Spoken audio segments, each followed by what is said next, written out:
Hello again. Um, Tonight I'm going to do a video on lower stats. Most of the videos you've seen up to now has been my main character, 3,300 stats, can reach most of the greens on most of the tees. I appreciate a lot of people watching won't be able to do that, so hopefully this will be a bit more realistic. And hopefully I'll give you an idea of the sort of things you can achieve despite not having spent a fortune. You've got the best clubs, the best bags, etc. So this guy, Golfstar Dan, if you've watched my earlier videos, you would have seen me start off with him. The mission was to build him up as much as I could without spending any money. I've stuck to that in that I haven't spent any money. I've probably not played half as much as I could have with this guy. So I could have been a lot higher in stats. However, year and a half or so down the line, you can see he's level 79 and I've got nearly 2,000 stats. A couple of outfits left to buy as this character. If I go into the shop, we'll see there's the outfits you buy with gold, but there's a couple of the GP outfits left, so a few weeks and I'll have all the GP outfits you can get. So the only investment I've made, again this wasn't something I paid money for, I just saved up the stars. I bought a VIP pass, as I've said in my other videos. If you want to play regularly, you've got to really. It brings the price of everything else down and makes the game much more playable, makes it able to progress a lot quicker. I have also, you can see I've got a perfect zone pouch. It's offering, I've got the locker room is a better place to look at that, sorry. So I've got 2 pouch for perfect zone drinks, which means every round you get 2 free perfect drinks. And I've got 3 pudding guides. The pudding guides in particular are well worth the investment. It costs quite a lot. I think in total you'll be paying about 5,000 plus stars, so you have to save up. But it's worth doing. Once you've got your guides, you very rarely have to buy any to top them up. Unless you're really, using them on every hole, which in a lot of my videos you'll see me do that, but it tends to be the competitive games. Most of the time I'll very rarely use any consumable ones, just the ones in the pouch. So you'll find the build up when you do these event missions, which we're currently waiting for at the moment. You can pick up a couple every day and they have offers and they have free giveaways. You'll find they do build up. So other than outfits, the other place you're going to be getting stats from is getting decent clubs, bag and club covers. Nothing world beating here, but this bag here is pretty good. It's one of the best legend bags. The benefit of getting legend ahead of ultimate stuff is it's cheaper to power it up, so you can get some really low ranked legend stuff, really low ranked ultimate stuff that isn't that much better than the highest ranked legend stuff, but it'll cost you a fortune more to power up. Having said that, the best ultimate stuff is way better than the best legend stuff. By way better, you're talking 100 or 2 stats, you're not talking thousands, so factor all that in. So I've got these clubs here waiting to power up. I have also been collecting the advanced power up passes. I got these in the after round deal. When you finish a round, a lot of the time you'll see the premium power up package for 1,190 stars, I think it is. It seems a lot, but it's 700 to buy a single APU pass, and as well as giving you 2 for 1,190, you also get the discount passes, which makes it half as expensive to actually use them. So definitely worth doing it that way. And you'll also see I've got a whole host of these now, so I've got 75 of these power up discounts, so I shouldn't be running out of those anytime soon. So quick change of clothes. I noticed I'm in National Pro A, I think, this week. Only 3 rounds to play in Tour. And I noticed when I was looking at the rankings, if you look at we've got level 57 going up to 70s, I think there's 180. And then right at the top we've got a level 103 guy who's put in a 17 under, 14 under, 12 under. First glance I think absolutely no chance. He's got 3,000 stats. And I can't get anywhere near 17 under on the first course, which is Interlaken in as this character. However, 14 under at Sawgrass out 5T, and lastly 12 under at Rolling Hills from the first tee is very much doable as this character. So you'll have seen in the tour last week, the last rounds are more heavily weighted for points. So I thought I'd give it a go at the last round, assuming I can beat his 12 under, which I was fairly confident I could. Then really, as long as I was able to beat him at the second course of Sawgrass, 14 under is a pretty good score, mind. I thought I actually had a chance of beating him. Hopefully this video is to show that there is hope. If you haven't got the stats to compete, if you can really try and master the harder courses, you will really have a chance. So key to rolling hills is a good start. You start off with 2 par 4s. This one is probably the easier of the two in that you can usually make the green. I've hit it a bit hard there. It's a little bit of a slope away at the back. You'll see it just trickles on, but that's not too bad. From the first tee, there's no trees in the way, no other obstacles, so it's just all about getting the pace right. It goes steeply downhill. Bit of practice to get your line. I tend to try a full shot with various clubs, a power shot with various clubs, because they go to different distances to try and find your range and just fine tune it from there. Obviously the different pin positions are important as well. Kind of learning where you want to put the ball. So that was roughly where I wanted that one, so I was happy enough. So to beat 12 under, essentially if you hit everything as your stats might indicate, so for example you birdie all the par 4s and you eagle the 2 par 5s, which is doable even with fairly low stats, that's 11 under. So essentially I've just got to eagle one of the par 4s, which I've already done, and I'm on course. So if I could eagle this one as well, that would kind of put me ahead of the game a bit. So let's see how I managed it. Bit of a tailwind with the 5 wood, so this was actually, wind made it quite a bit easier. As you can see, just hitting the front of the green there, the rough, which inclines and takes the pace off it, leaving a nice straightforward putt. I think you'll see me use a guide here, so yeah, I wouldn't ordinarily have done that, but when I'm recording the video, I don't want to look stupid missing a putt. And sometimes you get some, not so much here actually, they do break quite a lot, but they tend to break where they should. There's a couple of greens, particularly the second par 5 at Whitecliff Inn. There's one pin position right at the top where there's a totally unreadable break. The guide will pick it up. So, you know, you've always got that at the back of your mind. You know, that could cause a problem. I think I don't play the best of shots here. You'll see I should have adjusted probably 4 or 5 yards more further back. I've overhit this one a bit and give myself a bit of a job for what should be a standard birdie. You can see the slope of the green at the back left, it's high and it slopes back towards us. So what I don't want to do is go past the pin, which is exactly what I do. And you can see by the curl on the ball there as it lands, this is going to be quite a heavily braking putt. So really difficult one, with or without a guide. Guide in some ways makes these harder. It's not, you know, super downhill, not stupidly downhill, but you can see it takes a lot of break. If I'd managed to judge the initial line a bit better, that would have made it quite a lot easier, this shot. So I've got quite a lot of work to do to get this in the hole.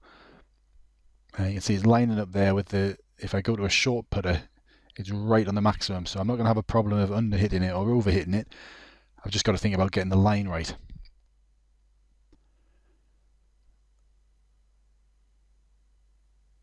So I think I judged that about right as far as the distance goes, but as you'll see, it still misses left. And that's because I should have took a bit more for the break. Because I'm going further up the hill, the break's going to affect it a little bit more, and that was enough to take it past the pin.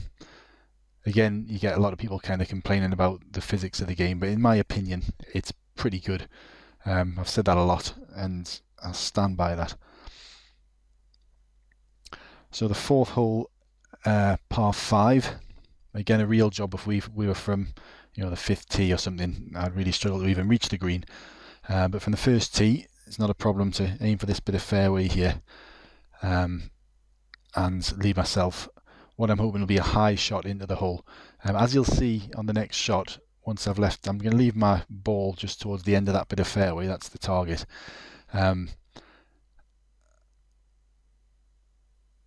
And once it gets there, you'll see basically my line into the hole is a strip. You can see there's a tree just in the top of the view there, which is gone now. You can see it again there beside the bottom of the windmill pillar. There's a tree which is a recent addition, another one that have these quick growing trees on these courses.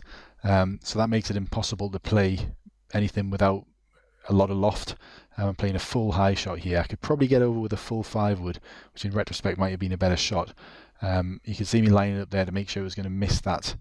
I could have gone a bit further right there actually, which would have been quite useful. Hit it as hard as I possibly could. That's as good as I could have done really. Maybe a bit further to the right would have been possible, and it would have left a slightly easier putt. But not a huge breaker, and it's slightly uphill, which is always easier. And I've managed to line that up bang on. A little bit of an adjustment, and it's just a case of hitting the line.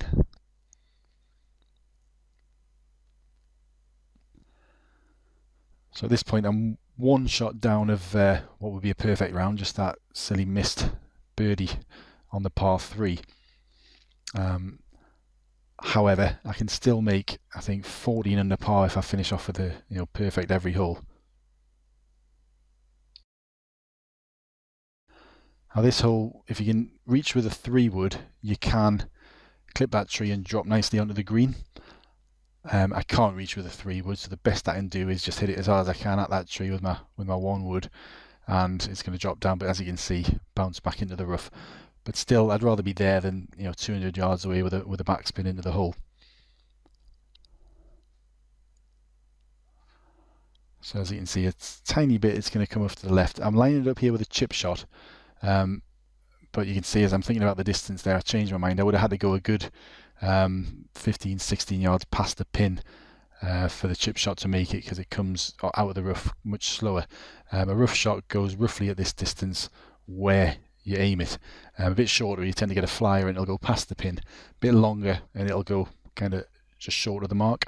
Where I am here, it's going to go pretty much where I want it to. In fact, exactly where I want it to, which is in the hole. So despite dropping the shot at the par 3, I've picked it back up here, which I wasn't banking for getting an eagle here.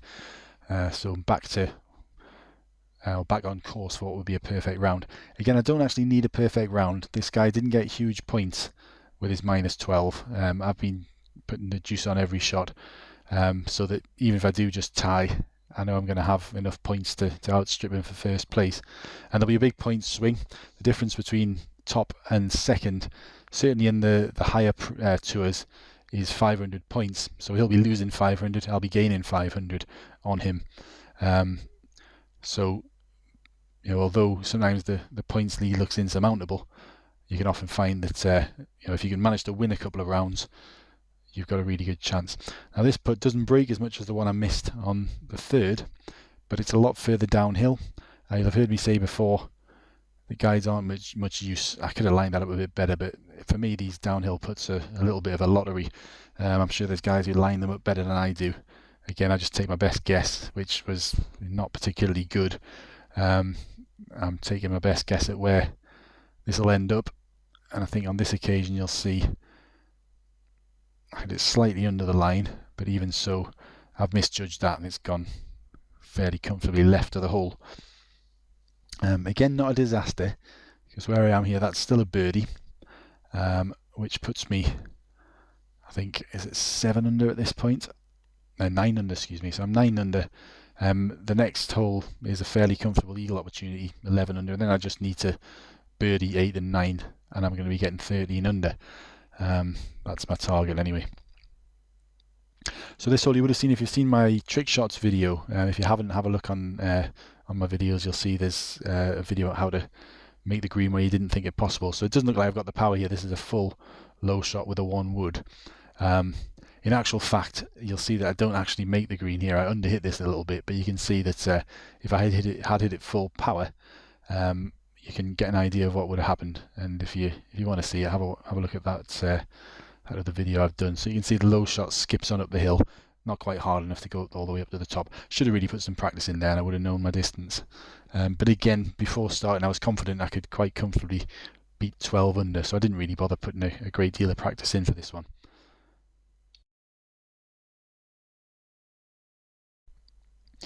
In fact, I didn't really put any practice in at all, but I played this course a lot. So that was an albatross opportunity, this par 5, but would have been a big bonus if that went in. Again, I hadn't banked for that, and a tap in eagle. Next hole is also an eagle opportunity. A lot depends on the pin positioning. There's 5 different pin positions you can get. On this hole, what you want is a pin right at the back of the green, as far away from you as possible, but actually what I get is right at the front, which means if I can land it on the green, I'm going to have a really tricky uphill putt. I know I always say I like uphill putts, but this is an extreme one because this is the notorious hole for putts rolling over the hole. So you'll hit it, you'll guide it, you'll hit it bang on the line and it'll go over. You'll do the same shot again, you'll hit it slightly under the line, it'll still go over. You have to really bring the power down if you get a longish putt on this hole. So I've gone for the draw, bit too hard into the bunker. So I'm not going to be playing that that putt I've been talking about there. But you can see the break there, it's really steeply coming downhill right where the pin is. When you get holes like that, it's really easy to overhit it or hit it as the guide suggests and it'll still go over the top of the hole. So I've gone with a bunker shot, adjusted a bit too far to the right, but to the left, sorry, and it's left me a standard putt, heavily downhill, but not a lot of break, so that's not too difficult. So I know all I need here is a birdie on the last. In fact, I know if I just get a par, I'm going to beat him on points. So as I was saying, I've missed a couple this round. I think I had a couple left in the bank if I wanted, but I don't think they're going to be necessary. So I'm playing a pitch shot here. Again, this green slopes heavily uphill, so that you can kind of attack the hole quite strongly, although where the pin is there, it does roll away towards the back left, so it is possible to slightly overhit this and roll off the back. It's kind of a big steep hill up to the pin and then a slight roll away from it, but you'll see here how quickly the ball drops and indeed rolls back. You'll see people play backspin on this hole. If you're using, especially with the heavy backspin balls, which give you 100% more backspin, you'll see it'll really kind of fly backwards away from the hole and end up right at the front of the green. So there we go, 13 under. Decent enough round at Rolling Hills, although it could have been better, but good enough for what I needed, which is to outstrip this guy with 3,000 stats. He won't be sitting there cursing because I've overtaken him though. If you've watched my other videos on the tour, you'll know that the groups aren't consistent, as in my group isn't the same as my opponent's group. It'll just give you a list of 50 people who happen to be in the same tour as you, but equally somebody else in the tour will have a completely different list of 50 other people. It'll record the scores that they've recorded and you'll have to beat them, but the group themselves, the guy who comes second in my group will probably win his group. So it's not like head to head. He won't be cursing me when he sees me put my scores in, unless there's some coincidence and it does occur. I think it's probably possible it could scientifically occur, but anyway. So as it stands, that's put me 13 under in the round, one ahead. So that's points aren't quite as heavily weighted as in the higher tours. So I'm 300 points. I've kind of picked up compared to if I was in second place, and I've reduced his score by 300 points. So that's my next target, 14 under at Sawgrass. I was going to split these into two separate videos, but, well, a bit too much work. I thought I'd see how one long video goes. You'll also see at the start of this hole, I start lining it up, and I think I get called away to do something. I've had this happen before in kind of World Championship and Guild battles. Completely forgot about my game. Luckily in tour mode, you can take as long as you want, so you can see the fast forward flying through there as I go off and do whatever I had to do. I can't remember what it was now. I came back, oh yeah, my game. So I was going to cut that out, but I thought I'd just fast forward past it. So this first hole is, it's like a par 3, as I've said on another video, I think. Even with 1,000 stats, you can make this a bit harder work because you've got to think more about the bunker. You can easily fly it over the bunker with one of the longer woods and still hold the green. You can notice I'm using a power shot. Reason for that is I could have got the same distance with a 3-wood, but slightly less loft, so it's going to run on much further. As you can see, I pitched this one quite heavily up to the hole. It's kind of uphill as it goes up to the hole, but it is downhill at the front end of the green. So if you play a 3-wood much shorter and it hits the front of the green, it'll actually roll on and can even go off the back. So you're much better off for this sort of shot playing a powered shorter club, as I did here, so 4-wood rather than a 3-wood. Other than that, fairly academic, that hole. So we'll move on to the second, which is a par 3. Sawgrass out from the 5th tee is quite kind to low stat. There's pretty much, once you reach 2,000 stats, which I nearly am, every hole is just about drivable. So a perfect round would be 15 under for me, 15 under for anyone up to about 3,500 stats, I think. Once you reach that, you can start thinking about driving the green on the 5th, but I'm nowhere near that. But the guy I'm up against here got essentially one short of a perfect round, so he's dropped one shot. Probably thought, oh, that's perfectly safe against a load of 60, 70, 80 level players. But didn't reckon for Golfstar Dan. We'll see how this goes. So, academic birdie there, not much to say about that, just a case of I played a pitch shot, I think, or possibly a backspin shot, can't remember now. This one's a bit more tricky depending on the pin position, and it's not too bad a pin there. You notice where the green is, there's a big slope right to left, it is really quite a heavy slope. So when you're approaching it from the angle I'm going to be, which is from the fairway there, it's a real job to stop the ball if you don't get your approach shot right. So this shot is key. What I'm wanting to do is leave it within a full pitch distance with either a sand wedge or an approach wedge. Anything harder than that, anything less lofted, such as a pitching wedge, 9-iron, it's not going to hold. Having said that, if you're a bit further away, you can use backspin, especially if you've got these heavy 100% extra backspin balls, which I'm using, that Comtours kindly gave away free a few weeks ago. There's another consumable, actually. I've not really spoken much about using the balls, but they give you you can get 5-yard balls for, I think you get 20 for 2,000 GP or something like that. So it's worth buying them, especially if you know you're going to need a few extra yards. These ones give you 5 yards plus extra backspin. So you can see there that's stopped pretty dead. I think I played a backspin shot there, actually. I should pay more attention to what's going on. So that's pretty much a perfect approach. Happy with that. So at the moment, on for a perfect round. The key at Sawgrass, holes 6, 7 and 9. They're all par 4s and they're all drivable, but can be a bit tricky. So if you're in a competitive match here, they're the holes to really hammer the practice on.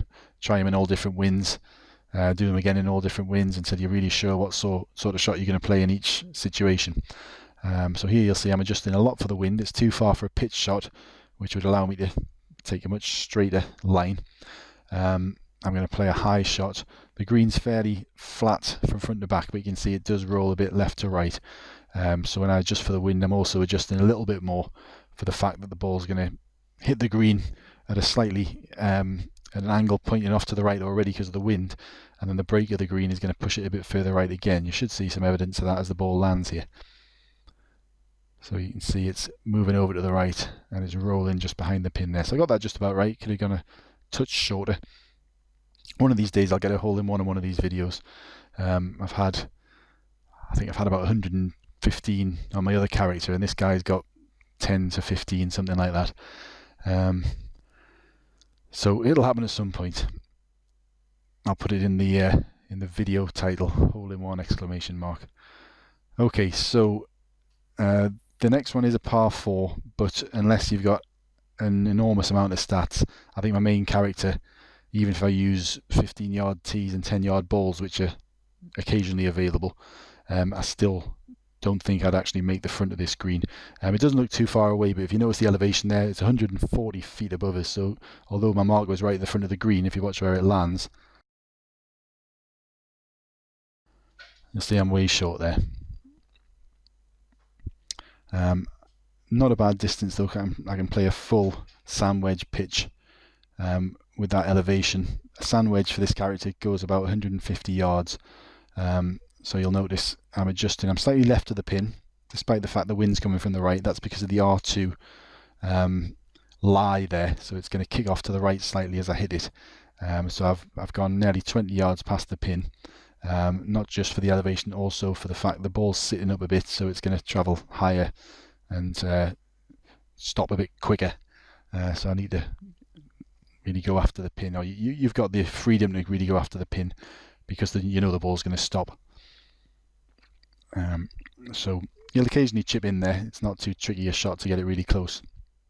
So as I said before, keyholes 6, 7 and 9, especially on this 6th, the pin, well, all of them actually, but we'll look at this one first. Where they put the pin can be crucial. That's not a bad pin, and what's also helpful here is that wind. You notice at the front of the green there where it's red, that means it's higher at the front and it's sloping down. So if I was to pitch the ball without much loft on that area, it can fly right off the back of the green. It can really fly a long way. So the key is to get past that, which I've just done, and that headwind has changed the angle a little bit, so it's coming with a bit softer into the green, and it's stopping pretty much dead. I chickened out here. I should have played this without a guide. There's very little break on that. That's a straightish putt, no chance of missing. So as I said, keyholes 6, 7 and 9, so that's 1 down. So I know essentially the 8th, which is a par 5, is pretty much a gimme eagle. Very rare you'll get anything other than eagle on that hole, which you'll see after this one. So this is really for me the key hole at this point, and to be honest, it's the one I find the most tricky. I find it a lot easier if the pin's off to the left and you can just hit it through the trees, as you'll have seen on some of the videos I've done. When the pin's out here, that's not an option. I've got to draw it, and I've got to be really pitching the ball just in front of where my marker is. In retrospect, when I'm looking at this, I probably should have gone a bit further left, but you'll see I'm drawing it. It goes right around those trees, and as you can see, it pitches a good 5 or 6 yards right of where I wanted. It will kick off to the left if you manage to pitch it off to where I wanted it, but that was not the best shot. Not a disaster, because I know it is possible to eagle the last, although it's just on the very outer ranges of my reach, my driving reach. But you'll see that hole shortly. So, you know, it would be great if this went in, but not an absolute disaster if it missed, because I know I can still take this guy on points if I manage 14 under. However, I got that chip just right, and as you can see, it comes in right at the end, a little bit of a hill just to the left of where the hole was there, and it just pushed the ball into the hole. So at this point, I'm actually on for a perfect round, which I'm not sure I'd actually managed as this character on this course. It's not a tricky course once you've got the distance to do it, which I've only really recently got as this character. You'll be, you know, certainly 13, 14 under fairly consistently. On a good day, a perfect round of 15 under is certainly possible. So the bunker you can see just in the middle of the fairway there, that's another fairly new addition. They had a bit of a revamp, I think, when season 3 started. Made a few holes a little bit more tricky.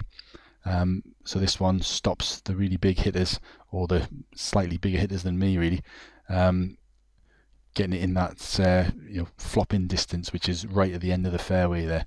So it's a little bit more tricky. I'll have to pitch this. In fact, I think I play a power shot here. I'm fairly sure I've chosen an approach wedge power shot. So you can see it's on the borderline there. So I'm 7 yards short of the pin. You'll see I actually come back a good 12 yards from the pin once I've taken my calculations into effect, and that's because it rolls away a little bit. An approach wedge won't stop dead like a pitch shot will. That was a full approach wedge shot, I believe. But a standard enough eagle. So as I said, that's really, you know, 99 times out of 100 you should be eagling that even with 1,000 stats. So at this point I know a birdie's going to get me there. His points were 176. I'm already on 183, so you can't go backwards in points. So all I've got to do is birdie this hole. I can see I'm well short of the green. I'm going to draw it. I've got a slight help. Despite the fact that wind's just slightly in my face, the fact that it's pushing the ball over to the right actually gives me a little bit more distance as to where it'll pitch. So you should see this pitch is pretty much in between the bunkers, and there's a bit of a downhill slope where it lands, so it skips on and it just makes the green there, leaving me a holeable putt for a perfect round and eagle, and essentially winning this Master Pro A tour. I've won Master Pro A, you know, several times as this character. It just so happens this week I saw this guy with the big stats in there. I thought it might make for a good video for those guys who think once they see someone level 100 with 3,000 stats that it's game over. It isn't necessarily. If you can put big scores in on the harder courses, it's certainly possible. Obviously it's harder when you can't hit it as far as these guys. And I've made that for a perfect round of 15 under.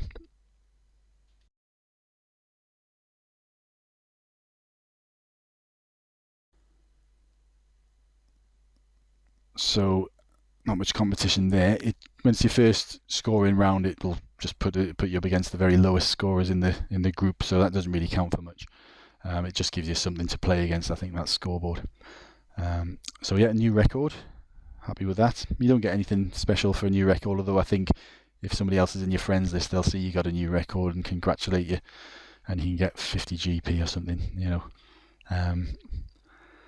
You might notice actually when I'm spinning this this end of round, whatever they call it, see that +2. So I spun a 7 and I gave it +2 to 9 essentially.